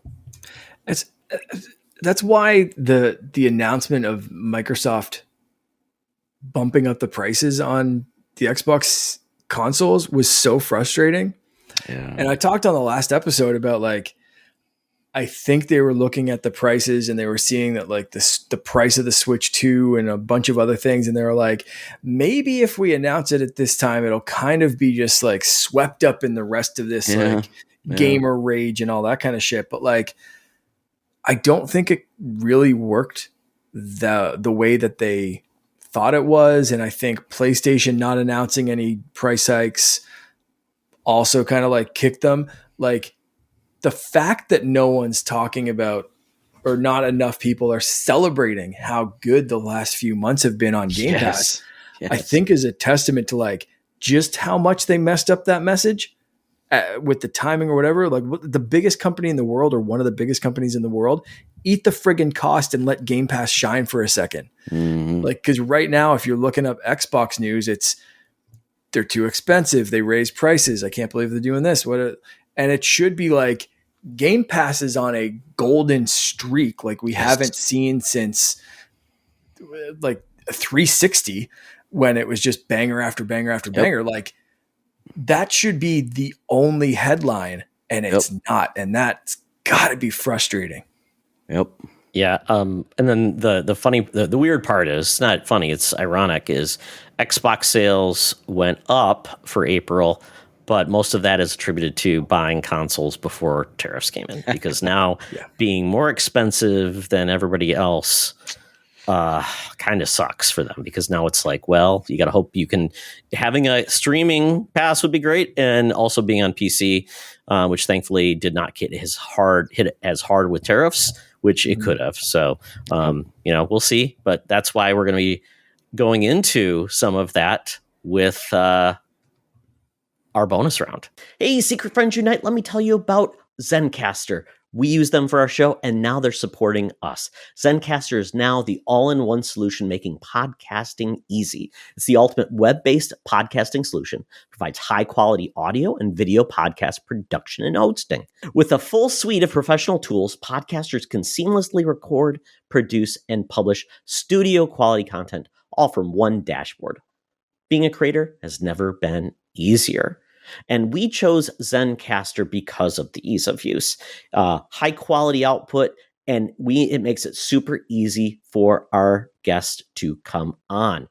We had multiple solutions we tried before, and Zencastr has just been the best fit for us. Why Zencastr? It's now super easy to record a podcast with Zencastr. Log in using your browser and start recording a high-quality podcast right away. Record studio-quality sounds and up to 4K video with your guests. Feel a sense of zen knowing Zencastr's multi-layered backups ensure you always have your recordings in the highest quality, even if the connection is unstable. Have you ever worried what you sound like? Zencastr's post-production process makes you sound buttery smooth. It automatically removes those ums and ahs in your recording. It removes those awkward pauses in conversation too. Set the right podcast loudness and levels while reducing background noise with the click of a button. So if you're interested in making an easy, high-quality podcast just with the click of a browser button, go to zencastr.com/pricing and use my code SFU1. You'll get 30% off your first month of any Zencastr paid plan. I want you to have the same easy experiences I do for all my podcasting and content needs. It's time to share your story. Now back to the show. So, guys, play Doom the Dark Ages. It's pretty awesome, but you can play it anywhere you want, but free on Game Pass if you have a subscription. So with that, the bonus round, we're talking about predictions for the Summer Games Fest and the Xbox Showcase, which are coming up next week, the week after. It's like the weekend before. So it's basically about 10 days from now. It's starting off with Summer Games Fest on June 6th. This is Jeff Keighley basically taking over E3, where a lot of third parties and maybe some first parties will show up at this event. And it's typically about 3 hours long, and we expect probably Kojima and what's his name? Daniel Ferris? That's what his name is? The guy who made It Takes Two and Joseph? All those games. Joseph Ferris. Yeah. So he'll probably be on there too. It'll be really long. We'll get a lot of weird ads, and we'll get a lot of, there's no awards, thankfully. So we don't have to worry about people not getting awarded on stage, but we'll have some very weird, awkward moments with some celebrities probably. And then we get Day of the Devs on June 6th, which is always fun. Little show. Then June 8th, we are getting the Xbox Showcase, followed up by the Outer Worlds 2 Direct, which talk about a good year. Outer Worlds 2 coming. That's going to be a big game this fall. I can't remember off the top of my head what else is coming. I know Call of Duty is, and can't think of any other Xbox games that are currently announced for this fall. But if not, pretty good time. So we are doing our predictions, and I said it's going to be the flavors of Summer Game Fest. Why did I say flavors? Because I have my 3 categories and I named them. So what we don't want to see, that's the flavor of bitterness. So bitter. Some people like a bitter flavor, like maybe a good IPA. What we expect to see, which is the mild. It's kind of like, it's not taking a chance, not risky. It's it's Minnesota hot, spicy, which is if your quesadilla, you got your mild flavor. Yep. And then what we want to see, that's the spicy. Basically, this is the nothing's guaranteed, and we're going to will something into existence. So that's our categories. That's what we typically do when we do these. We do the all these different categories. The reason we see what we don't want to see is because these are the things you always feel like are cliched. Why do they even show this? Holy crap, please don't show Just Dance 2026 on stage with the weird dance number. We don't want that. So we'll start with the first prediction, what we don't want to see. And if you got more than one, by all means. Chance, what don't you want to see at any of these Game Awards? Hate. And that's a really easy kind of a cop-out answer, right? But one of the things that we do on the Nerd Chat when Dan isn't ranting is, at least between Jose and Bacon and I, like, just celebrate games, right? And celebrate all the good stuff that's happening in video games and these communities that we're developing from video games. So it drives me nuts when something like this comes out and the first thing people want to do is shit on all these games and all the hard work all these people do to just put this show on, let alone make these games happen. I am in no way capable of doing anything close to these kinds of things from an artistic or computer programming standpoint. So I want to be like, even the crappiest game ever made, I could be like, yeah, I couldn't do that. So I hope that people see what they want to see, and I hope that the haters kind of stay quiet. Won't happen, but I like to ignore them. I love that, because I don't know if you guys saw, like, Jeff Grubb was just on a podcast or something or other and said basically the quote that's been going around the headlines, and it's a bit of a baity quote, surprise, surprise, but like Jeff Grubb said, it's going to suck. Yeah. Like, specifically talking about Summer's Game Fest. Not leaving people with high hopes. Yeah. Now, the baity part of that is he clarified that he meant the physical show floor for the event rather than what they're going to announce, what's going to be streamed, what the big trailers are, the hidden reveals, all that kind of stuff. Yep. Basically, he was like, I've heard from a lot of like foreign developers who are not coming near the States, understandably. Like German developers that are just straight up like, yeah, we ain't going to the country, man. Like, it was people have been stopped at the border, turned around. We're not taking the chance. We're not losing the money. What's it called? Gamescom is coming up. We're going there instead. See you later. So like a lot of European developers, a lot of basically foreign developers all over the place are skipping this. And Jeff Grubb said that's going to suck. But the way it's been like headlined by all these news places is Summer Game Fest is going to suck. And that being a headline pissed me off today so much when I saw it that it's just like, yeah, we're still a week and a half out of this stuff, and it's already going negative. Yeah. Like, no, just celebrate what is there, celebrate what gets announced, and just I totally agree with you there. Nice. Thank you. And that's interesting because to that point, so few of us are actually going, like, in person. It's very limited. So while that may impact, right? Luke's making it. Yeah, Luke's going. Joe Moran is going. You know, so I get it. I want it to be awesome for them because they're going, but I totally get it that it's probably going to be less impactful than if we had our friends from from other countries there.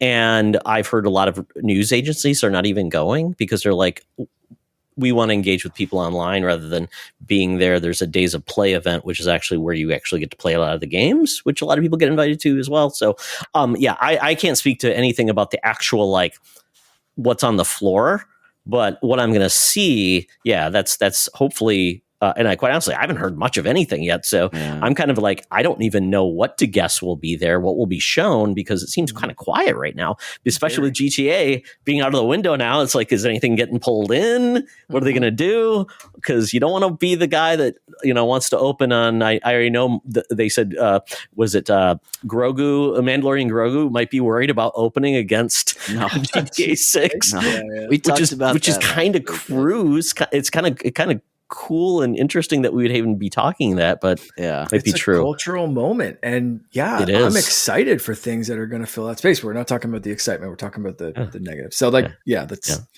Okay.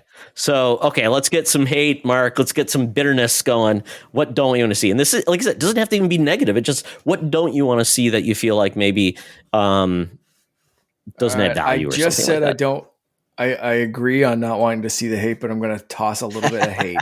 Not even hate, just like I don't want to see 30 minutes of like Joseph Fares or Kojima when every other developer gets 3. Sure. Yep. And as much as I respect Jeff Keighley doing this stuff and stepping up when E3 shut down and the Game Awards and all he does for the industry, there's a lot of great stuff. But the guy plays favorites and I just like glaze over every time. It could be the best looking game, but I'm like, that game got a 30-second trailer and you're just like bending over backwards to kiss this other dude's ass because he invited you to the studio or you love him personally or whatever. Or they paid more to be on. It's just like, Yep. shove that somewhere. I don't know, like it's especially when it doesn't really go anywhere and it's just like Keighley kind of like, I get it. I like hosted a few panels this weekend at the con too, and it was like Ty Olson was there and I'm a big Supernatural fan. So it was like a little bit of like, dude, I'm sitting next to Ty Olson on a stage and we're like chatting and having a good time. And it's like kind of hard not to kind of geek out for a second, but like you got to make sure that your crowd's engaged too and not just ask the questions that you want to, like, you know, feed there's other people there. It's not just the you show. So like, yeah, focus on everyone, not just like the prettiest girl at the party. I like it. Yeah. Oh, Mark, I didn't know you were doing that just to make me so happy. Always, I've got 2. So you made a good point. I don't want to see Jeff Keighley anymore. Yes, it's his show. I want to see other people. No, it's just weird because I feel like they're just taking mine and just like rip it. It's like, nah, screw Jeff altogether. I mean, I don't know if Jeff resonates anymore with anybody. Because like all these things you've said. And I think he needs to step away from the show as a face because everyone says, oh, it's rigged. And like, even though we know Jeff doesn't pick the winners, but I think a lot of people, by him being on there and doing certain things, I feel like he adds to it. It's kind of like your perception is reality, and people perceive that Jeff is manipulating things. He's giving favoritism and all these things. Well, if he really wants to do that, give some new up and comers a way to host. Yep. Not just someone on the side talking to people on the awards that weren't good enough to be on the main stage, right? I mean, Jeff himself could turn that around with one really good show where he actually follows the shit that we're saying. But I mean, if it comes to him handing the show off to someone else, cool. I mean, just run the logistics behind the scenes. Yeah, I just don't think he brings anything that makes the show better, like himself being on stage, because he oozes, and I get that, but it's time for, I think, him to hand over the reins to, I would say, even real hosts that do this for a living, that are good and polished and can bring fun, maybe a little sense of humor at times, where it's just, I feel like he's kind of one note, and, you know, he'll bring in the Muppets and it feels very awkward when he's talking to the Muppets because he just feels kind of awkward. So let's bring in some real hosts, like when you get the Oscars. When you get good hosts at the Oscars, like Conan O'Brien, so good. Changes the game. Yeah. Exactly. Conan would be a fun host for this. Yeah, he would. Exactly. Yeah. The other part I wanted to put on here, and I've said this before, I don't want montages of like, here's 55 minutes on one game, and then it's like 10 seconds of another game, and you're lucky if they even put a title or about it. I hate that. It doesn't give anybody anything except, you see that one game they show for like 2 seconds? What was that? It doesn't add value. It's like, either give them a minute each or 30 minutes each with their name and say, check out the trailer here. So you can, if you saw something you like, you'll know what it is versus how do you know? So I just don't like the imbalance and like the, of just time. And to your point, like, this much time, but then nothing. And then what we gave you, the little crumbs, because you only gave us $10,000 for like 15 seconds on air, and we don't even know what your game is. To me, that's very frustrating. I want to put you guys both on the spot right now, just based on this. Maybe considering just, okay, money aside or whatever, because like, could we get Conan to host a video game show or something like that? Who would you like to see step up? Like, who do you think would be an entertaining host who also would be able to talk to some games, like, or talk about some games. Because I think like Conan has done that, like terrible gamer or whatever kind of thing before. So I think he'd be entertaining as someone who's touched the industry, knows a little bit enough about it, and can manipulate things that way. But like, is there an entertainer, comedian, someone that you guys know? Like, I'll give you guys some time because I threw this at you. I'm thinking Jason Mantzoukas. Just saw him on Hot Ones Versus with Nick Kroll. Yeah. I know he's a gamer. He's hosted things before. He's a comedian. He's an actor. He's over the top as hell. And I think it'd be possibly, he could be entertaining, but he could also be annoying. So I think he's a bit of a wild card. So if you guys have any like better suggestions, I'm open to hearing them. But like, he popped in my head, and like, he's done video games and different weird things before. Like, I think he'd be at least entertaining, something to talk about. That's So are we talking the Game Awards, or are we talking like Summer Games Fest? Either or, however you want to take it. I didn't give this much thought. I'll have a cop out answer. Conan would be for me. Conan, yeah, okay, yeah, that's well, he does the gamers. He does the Conan Plays Games segment, which is always hilarious too. Yeah, like those are so funny. And I'm watching Conan Must Go on. I need to watch that. HBO or I can't remember. Apple. It's on Max, HBO Max, it's hilarious. His humor is not for everybody, but I think if he was doing something like this, it would be a little more mainstream, probably, but also infused with all of his wit and charm. He would be perfect, honestly. So I hate to have to just take your answer, but that's who I would pick. Conan. That's a great answer. I like it. Yeah, and by the way, watch on YouTube right now because you've got an official introduction to Ray on screen. Is checking things out. Yeah, you got a little bit of her face, a little bit of her butt. The full Ray experience. Todd, do you have an answer for? Well, that's what I was saying. Like the Game Awards versus regular. So I think if you're doing Summer Games Fest, you lean into a little more comedy, a little more entertainment, break things up really good. So I think of, because we've had like Joel McHale, we've had some other comedians do it. Sometimes they're good, sometimes they're bad. I think of Ron Funches, who's a very funny. He's got kids. He's into gaming. He's very self-deprecating, but also very engaging. So I like Ron Funches quite a bit. But if we're going the Game Awards now, maybe he could do both. Henry Cavill. Ooh. Dude loves to game. He's very witty, very funny, very charming, and he loves games. So, and it seems like right now he's got nothing really coming out yet. He's doing a lot of projects, but I think some people would say, hell yeah, I want to talk about games. I want to meet the developers of the games I love. So he'd be great. But yeah, I mean, one of the projects is doing a Warhammer game, isn't he? He's doing a Warhammer, and then yeah. Oh, he'd be a good one. Fantastic. Yeah. But yeah, depending on how much you can pay him. But yeah, I mean, you can't also. That's it. Like money's on now. Conan Bryan's hosting the Oscars now, so I don't know if Jeff Keighley would want to give up that money. Yeah. So, so that's where we're at. So really quickly, I realize we're doing both Xbox Showcase. So, for anything to add on, like what you don't want to see at the Xbox Showcase. I was kind of lumping it all into one here. Yeah, me too. Yeah, I'm just kind of, in general. So that my montage belongs in both of these. Yes. So coming to Game Pass, here's 55 games in 20 seconds. Yep. Yeah, if it's a game like Xbox specific, if they do break up or add more Game Pass tiers, I don't want them to overly complicate it. I want them to make things easier rather than more difficult for gamers, especially where they've raised prices. Like, I just think make it as gamer friendly as you can in some crappy economic climates. I'd piggyback off that saying, I don't want to see anything about it. Because the whole point of these is to showcase games and celebrate games, right? And that's what I was going back to with the I don't want to see hate. I don't want to see Jeff Keighley. I don't want to see people that aren't making these games and showing off. No all their execs, hardware. please. No executives. Yeah, I want to see games, and I want to see the people that made them.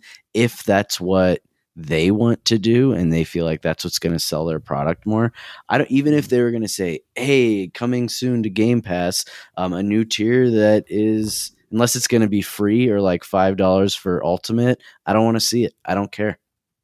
I'm buying Game Pass no matter what. I've been stacked for like 3 years now. That's not what Showcase is about to me. All I want to hear is these are the games that are Game Pass day one. And if they say that, great, awesome. Moving on. Yep. Okay. What do we expect to see? So we're going to go in different order. So I kind of did the snake. So what do we expect to see? So for myself at Summer Games Fest, we're going to get a lot of Borderlands 4. We're going to get a lot of Call of Duty. We are going to get, let's see, what else are we going to get? That's the hard part because I don't know if anything's in stone that I think we're going to get, to be honest, because of the release schedule right now is pretty lean in the back end. So I guess what we'll expect to see too is I'm expecting we're going to see more remakes that are announced or remasters. Like we just got that Space Marine 1 remaster that's coming out, going to be a day and date on Game Pass. So I expect to see a lot of those to fill the gaps because right now it feels like we're waiting for some big games to come out, but until they do, kind of like Oblivion dropped out of the blue, I feel like there's going to be some games dropped that are maybe hard to play or they don't play as well as they used to.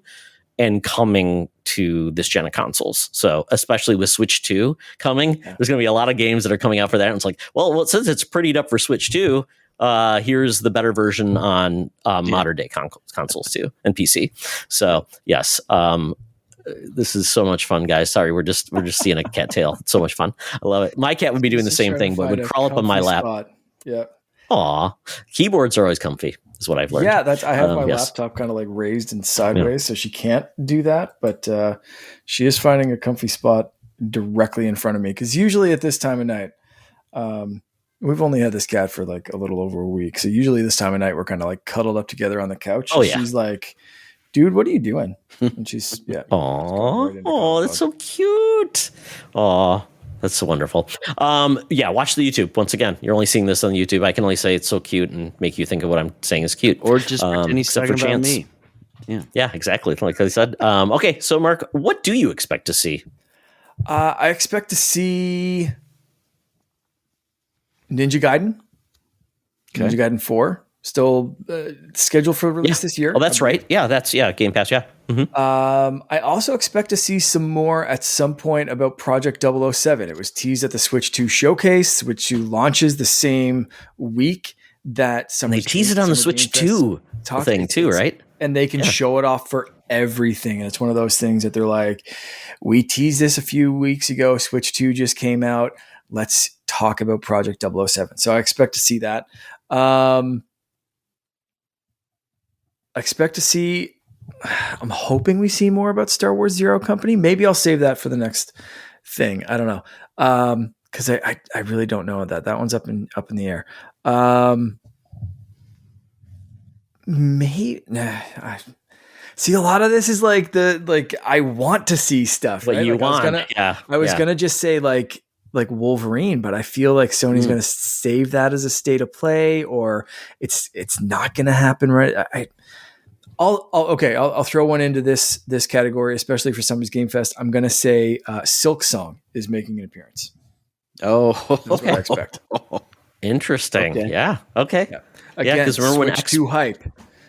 Well, remember when Xbox said it's going to be on Game Pass day and date? Yep. And so that could be Xbox coming back to say, hey, remember when you said it was coming out in 12 months, guys? We want to show it. It's now going to be coming. And here's the Xbox reveal trailer. Yeah, in that case, I expected to make multiple appearances. So you get the general trailer at Summer Game Fest. You get hey, this is going to be on Switch 2. This is going to be everywhere. This is going to be this. And then Microsoft follows it up a couple of days later with like, hey, did you like that a couple of days ago? P.S. It's still coming to Game Pass day one. We're the place to play it, suckers. So yeah, I could see that making multiple appearances. That would be pretty neat for after waiting so long. Chance, what do you expect to see? I loved the Outer Worlds, and I am very excited to see a deep dive into the Outer Worlds too. I think if you happened to miss that game, but you like anything else that Obsidian does, then you owe it to yourself to go play that game, especially considering how well Avowed did with some of their like combat upgrades and stuff. I'm hoping to see the same kind of thing. I really just expect to walk away from there being even more excited than I already am about the Outer Worlds. And obviously, it's easy to say that because they are going to get their own direct here. But I think that's kind of the point, right? What we expect to see. But I expect that I'm going to be excited about it, so that'll be cool. I keep forgetting we have that extra event following, kind of like we got with Starfield. Although was the Starfield like delayed after that though? I can't remember. Was it? Gosh, I don't remember if it was before or after. So, and I hopefully this. I was surprised when this game wasn't going to be announced for this fall. I really did not expect it to happen, especially with the VOW dropping this year. Yep. So I'm looking forward to it, and I'm sure it'll be a day one play for me. And then this is like borderline spicy instead of just mild, but I want to see more Xbox handheld. Like I said, I am a ROG Ally day one adopter, and I'm not ready to give it up by any means. But if the Xbox handheld from Asus is going to be a step up and similar in price, I'm all about it, and I'm going to be right in line. I should be getting that first thing. And I think it's time, right? We've seen some leaks and some things that weren't official, like some definitely like alpha build stuff. I'm ready to see the real thing. Do you guys expect to see that, the Xbox Oculus crossover, or both? What would you put money on? Handheld. I'd rather see the handheld. That's a personal thing. And so, yeah, I'll just make that my answer. I'd rather see that. All right. I don't own a VR. I think it's a handheld. I feel like VR is in a very weird space right now. So I would like to see more information about. Well, we've gotten a lot of information about Xbox and VR partnership, and I tried VR with Game Pass, so maybe they build upon it. But maybe that's where the streaming announcement comes in, Mark, with a new tier. Cloud, and it's you don't even need a console anymore. You just stream. I genuinely although it think is, we could see it both. is, yeah. But it's like giving you an option to stream. Maybe it's a subscription tied to VR only and cloud only. Like so, it's not like Game Pass Ultimate, right? Yeah. That could work well because that's what you're doing anyways, right? It's like, well, I have this. I don't want to buy a box. And I don't have a PC that's strong enough to play it. So just give me what I want, and then go from there. Yeah, 100%. Can I get a mulligan on mine? Sure, of course. Okay, so I expect to see a new series controller, so a new Elite, because it's been a long time, still missing some buttons, and I think they've had so many complaints about quality and things like that, and some of the new design elements they've got. I think it's time, since they're not bringing out hardware like for a new console, they may have the thing, but I think Todd, controller. Great. That would be great. Mark, what do you play on? On your Xbox, what kind of controller are you using? Just a standard Xbox controller. I have a couple of different ones. The one that came with the system. I've bought a few. I made one in the Xbox Design Lab, but just standard controller. I don't have like the anything fancier than that. Yeah, we talk a lot about the controllers and the Elite. Yes, 2, you do. How outdated the Elite 2 is. Yeah. Still probably my favorite controller, but it needs some updates. The fact it doesn't have a share button is still that's it, right? Like I've eyed them a few times. I've designed them in Design Lab. I look at them every time they go on sale anywhere. I'm tempted to pull the trigger, but there's a few things like I love taking little clips of cool moments very quickly and easily with that share button. And it's something that I never thought I would care about a few years ago when they first started saying like, oh, you can share clips. It's a clip button. It's like, oh, great. That's going to be used by streamers. It's like the Switch 2 and the chat button. It's like, oh, good. A button I have to pay to use. Like, shut up, throw that away. But it's stopped me from buying an Elite controller. So it's like, damn, how you okay? Yep. You got me there. Yeah, that's a great one, Todd. Weird. Yep. I think with all the new options you have in the design lab too, I mean, it just makes sense that they really go whole hog and do some really cool stuff. So, Yeah. All right. We get into what we want to see. These are our spicy. These are the hopes and dreams, not necessarily reality. They'll make you sad if they didn't happen, and you'll complain, "Why didn't you show this?" And they said, "We never promised it." And you're like, "But I dreamed it." So Chance. So going back 2 years now, I want to say, I have been begging to see Injustice 3 at one of these, and I so badly want it to happen. And there was, I don't know if either of you saw, so Multiverse Susie is someone who's apparently pretty good at nailing some of these leaks down. Had these posts that said multiverses shutting down as an injustice, then doing it all again as another injustice, leaving me without any leaks is yet again another injustice. So for those of you not watching, I'm holding up the number 3. I counted injustice there 3 times. It's time. That could just be wishful thinking by Multiverse Susie. I sure as heck hope it's not, because Injustice 2 is probably for me the best fighting game ever made. And I know that's controversial probably because it's not So classic, but it is so good. And the comics are great. The fact they made so many good comics based on the storyline too. Yeah. It's amazing. Customization 100%. was incredible. All of it. You got the Ninja Turtles at the end. Like, it doesn't get better than that. Cheaper than other certain fighting games with turtles. Yes. We'll see. I'm not like gonna hold my breath, but man, if we can finally get that, I'm smitten. I heard NetherRealms is I've heard they're done with Mortal Kombat 1 is the name, which I enjoyed, but I think WB needs some wins, and the best way they could do is get a new game out there and price it accordingly. And Injustice is a huge one to use, especially with Superman and all things that are going on with WB right now. God, they can't not do it right now. And if they paid me half a penny a day, I'd be the most cheapest, best person on their marketing team, I think, to be like, yeah, this is all we need to do, people. Just put this out and let the billions roll in. I didn't even think about WB having anything to show. I hope they will eventually have some new things to show. But yeah.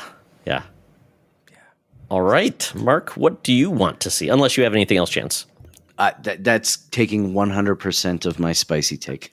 Okay. I love that. The hot ones. This is your top hot ones right now. Yeah.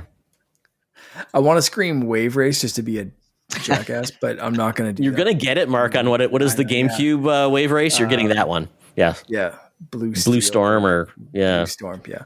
I always say Blue Steel because Zoolander. Yep. That's funny. I mentioned Wolverine as like, but I feel like Sony's going to save that for a state of play, not roll it out here. It could be fun to see a little teaser trailer and have that as Sony announcing a state of play. Tune in June 15th or something like that for like a full gameplay reveal at Sony's state of play or something along those lines. Perfect Dark. I would love to see more of some gameplay, some real, solid stuff there. Again, just to continue that Xbox absolutely crushing it kind of thing. What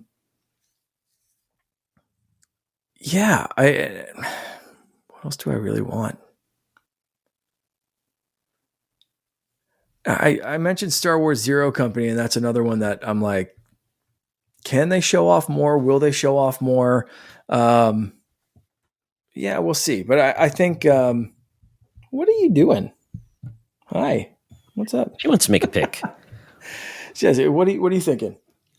Oh, Cat Quest 4 official official collateral damage take for for Ray. Will there be any Xbox exclusives like Gears of War that was recently announced to go to PlayStation? Will there be one of those drops?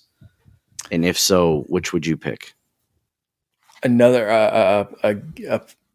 an Xbox game going to PlayStation. Ooh, man, that's, you know what? Not to PlayStation. I'm going to say a few Xbox games going to Switch 2. Ooh, yeah, good timing. Including Gears and Sea of Thieves. Oh, ooh, that Do they would- do that at their show, or do they do it at the Nintendo show?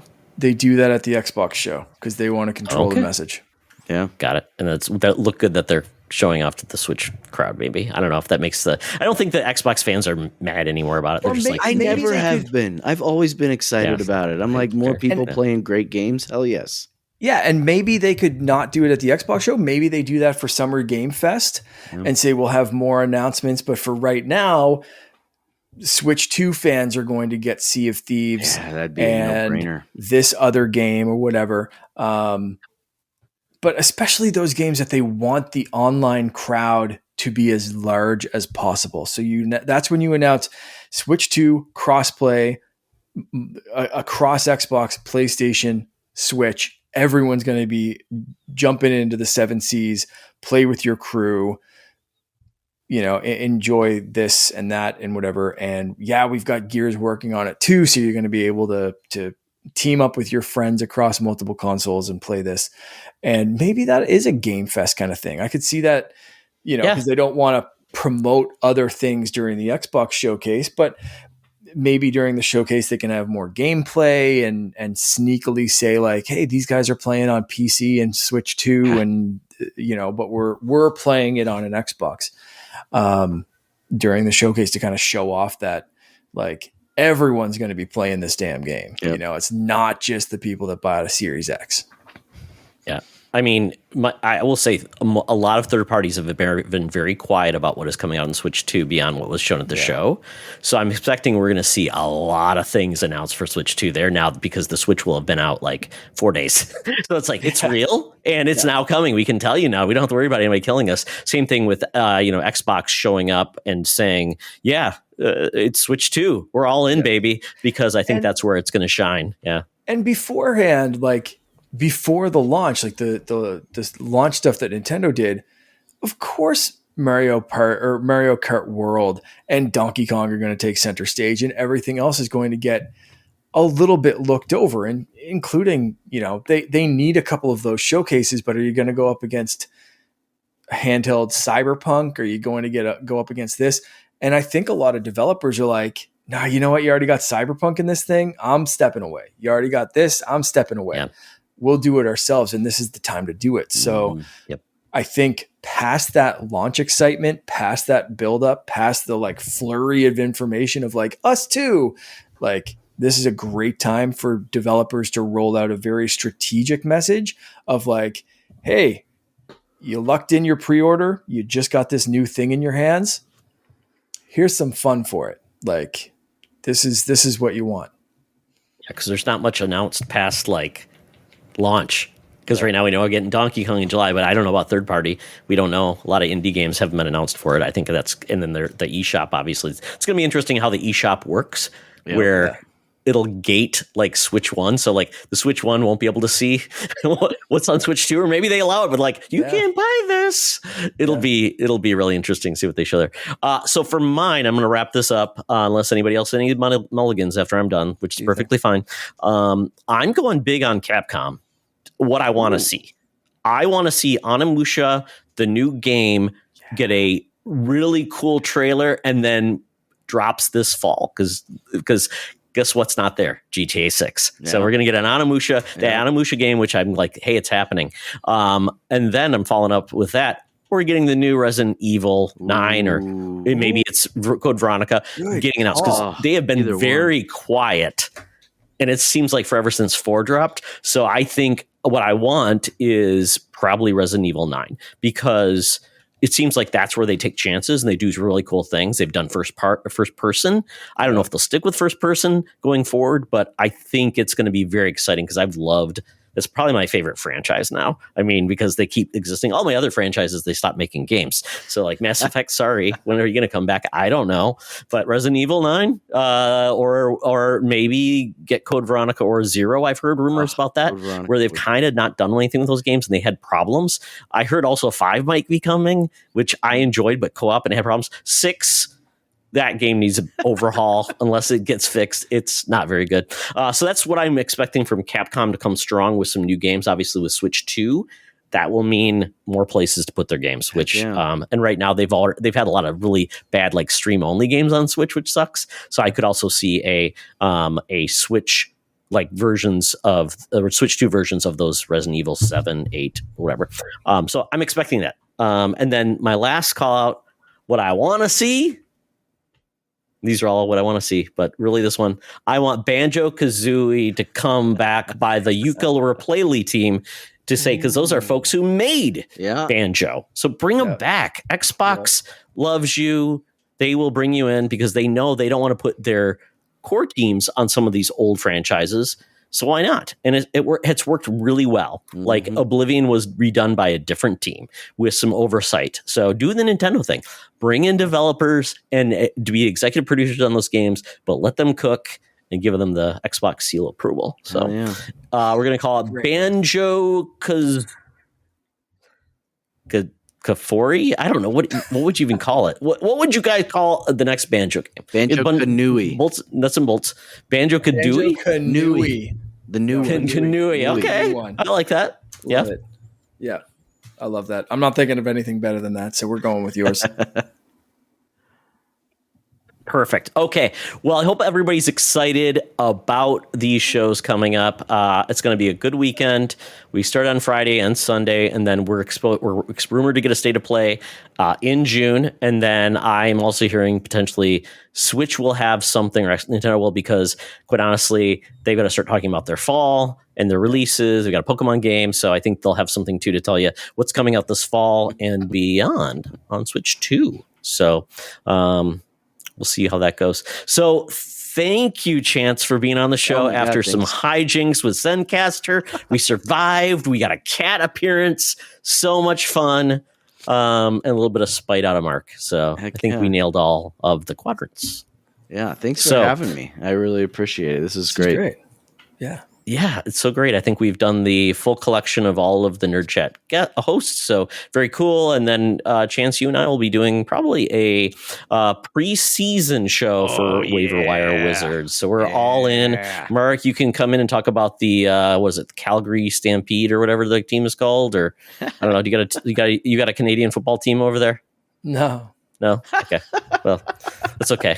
Well, we'll talk about that later. But with that, Chance, tell people where they can find you. I am the worst on the socials of all of our friends on the Nerd Chat, but you can definitely find me on the Nerd Chat. We record live Thursdays, 7:30 Mountain Time, and that has truly helped.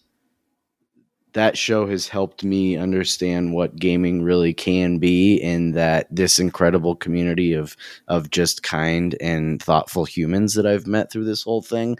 So we try to, like I said, try to keep it positive until Daniel takes over usually.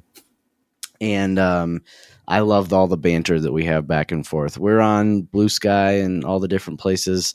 I actually run our Blue Sky, which is scary because I don't do socials very great, but we are getting close to our 500 subscribers that we have to have. As soon as that happens, Daniel, Eric, and I want to say Ains, right? All three have to eat 8 junior bacon cheeseburgers live on the show. There will be paramedics on standby. Junior bacon cheeseburgers? I thought they were like JBC's. Yep. From Wendy's. So it's and I think your Canadian brethren has to put maple syrup on his, Mark, if I remember right. I think Eric said something about that. That makes sense. Which it's just, I love a JBC, but 8 of them, I don't think so. So. Oh my God! Did they have Wendy's in Canada? Oh yeah, I love Wendy's. Okay. Cool. Very, very cool. I used to work at Wendy's. I used to run the grill, and then I would make the chili. Nice. Excellent. Fun fact. Very really cool, Chance. Oh, really? All right. Well, Mark, where can people find you? You can find me mostly on Instagram, Threads at Blue Sky at Canardian_Jedi, except Blue Sky is a dot instead of an underscore, I believe. And as always, hanging out in the Secret Friends Unite Discord. Perfection. You can follow me on Blue Sky at Todd Oxtra, at Secret Friends Unite, probably dots, and then at on on Threads, Instagram, Facebook. You can follow me at Toxtra at Secret Friends Unite. Probably no dots. And then just check out our Discord, check out our YouTube channel. Love it if you guys leave us a review. We would really love it on either that or on iTunes, or just, leave a comment on our YouTube channel. We really appreciate that. And then, join our Discord if you want to get into this and leave questions for us. So that is it. Thank you all for joining. And remember, folks, it's always better to play together. See you online. Is that no? Finish the fight. This podcast is part of the Secret Friends Unite podcasting network, available on Apple Podcasts, Spotify, and podcast services around the galaxy, as well as video on our YouTube channel. You can support Secret Friends Unite by becoming a Patreon member, get bonus programs and more over at patreon.com/secretfriendsunite. Join our Discord community for even more discussions on all things geek. For all the latest updates on Secret Friends Unite, make sure to follow us on Threads at secret.friends.unite and visit secretfriendsunite.com. Find our merchandise at TeePublic and Redbubble. Thanks for listening, and may the Force live long and prosper.